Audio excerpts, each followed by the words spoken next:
Naranasan niyo rin po ba ang matinding traffic sa bahagi ng EDSA kahapon?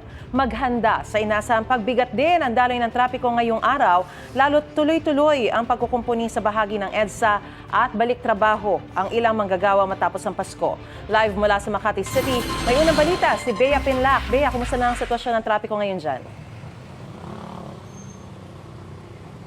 Maris, para sa mga may pahabol na year-end parties o gala ngayong araw, planuhin po ng maayos ang inyong biyahe, lalo na kung dadaan dito sa EDSA dahil ikalawang araw na ng rehabilitation.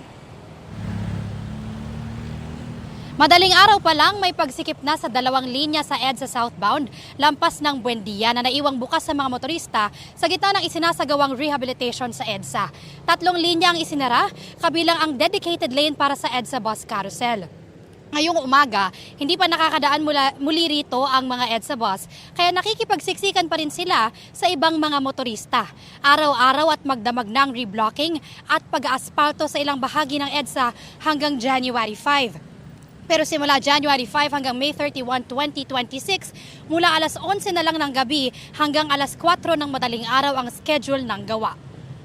Marisilipin naman natin itong bahagi ng EDSA southbound. Hindi naman standstill itong traffic, pero may kabagalan na sa pag-usad ng mga sasakyan. Sa kabila naman sa northbound ay mas maluwag yung daloy ng trapiko. Yan muna latest mula rito sa Makati City. Bea Pinlac para sa GMA Integrated News. Gusto mo bang mauna sa mga balita? Mag-subscribe na sa GMA Integrated News sa YouTube at tumutok sa unang balita.